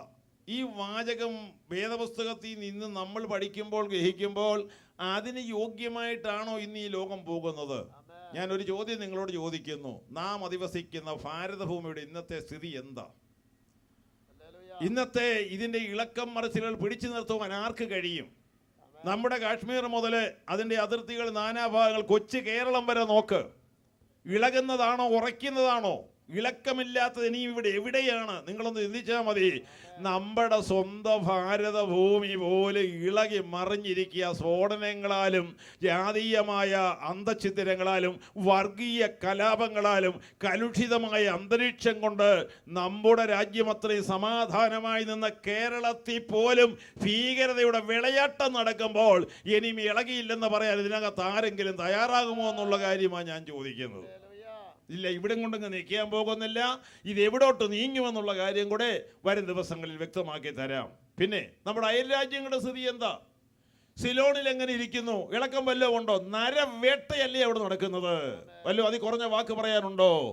അതേ ദുഷ്ടമൃഗങ്ങളെ വേട്ടയാടുന്നതിനേക്കാൾ ഭയാനകമായ നിലയിൽ മനുഷ്യജീവനെ വേട്ടയാടിക്കൊണ്ട് നാശവിനാശങ്ങളുടെ കലായ കോട്ട കത്തിച്ചിരിക്കുന്ന ദിവസങ്ങളല്ലേ നമ്മുടെ അയൽ രാജ്യം. പാകിസ്ഥാൻ എന്ത് പറയുന്നു? എങ്ങനെ ഇരിക്കുന്നു? അഫ്ഗാനിസ്ഥാൻ എങ്ങനെ ഇരിക്കുന്നു? നിങ്ങൾ ചുറ്റുപാടുന്ന് കണ്ണോടിച്ചാട്ടെ. എങ്ങനെയാ സ്ഥിതിഗതികൾ ഇപ്പോൾ? എത്ര രൂക്ഷമായിട്ടാണ് അയൽ രാജ്യങ്ങൾ ഇരിക്കുന്നത്? അല്ല, ലോകത്ത് എവിടെയാ സമാധാനമുള്ളത്? ഇനി നിങ്ങൾ അങ്ങോട്ടൊന്നും നടക്ക്. സാമ്പത്തികത നിലനിൽക്കുന്ന ഏത് രാജ്യമാണ്? സാമ്പത്തികതയുടെയും ഭദ്രതയുടെയും മടിത്തട്ടിൽ അമ്മാനമാടിയ അമേരിക്കയും പിച്ചപ്പാത്രം എടുക്കേണ്ട നാളുകൾ ദൂരത്തല്ല. അവിടുത്തെ ജനങ്ങളും ആത്മഹത്യ തുടങ്ങിക്കഴിഞ്ഞു എന്നുള്ള കാര്യം ഭാരതത്തിലെ 2 കുടുംബങ്ങൾ ആത്മഹത്യ ചെയ്തതായി ഞാൻ വായിക്കൂ. എന്നാൽ അത്രയുമൊന്നും അല്ല സംഗതികൾ. അതിവിനാശവും വിഷമകരവുമാണ്. എന്ത്? എവിടെ പോയി ഈ സമ്പത്തൊക്കെ? ആരാണ് യുദ്ധം ചെയ്ത് അതേ ഇല്ലായ്മ ചെയ്തതാണോ? അല്ല, എന്നെ ഇവിടെ സംഭവിച്ചത് എന്തുകൊണ്ട്? സാമ്പത്തിക ഭദ്രതകൾ തകർന്നു. എവിടെ പോയി ഭക്ഷണം? പച്ചക്കറി എവിടെ? അരി എവിടെ? തുണി എവിടെ? ജീവിതത്തിനുള്ള സാധ്യതാ വശങ്ങൾ എവിടെ? എവിടെ പോയി ഇത്? കുഞ്ഞേ, തമ്പുരാൻ ഊതിക്കളഞ്ഞാൽ അടുപ്പിക്കുവാൻ ഒരുത്തനും കഴിയത്തില്ല. തമ്പുരാൻ വറുതി വരുത്തിയാൽ വിളിച്ചു വരുത്താൻ ഒരു പ്രധാനമന്ത്രിക്കും കഴിയത്തില്ല. തമ്പുരാൻ ഇതിന്റെ അടി കുലുക്കിയാൽ പിടിച്ചു നിർത്താൻ ഒരു അമേരിക്ക ഇവിടെ ഇല്ല.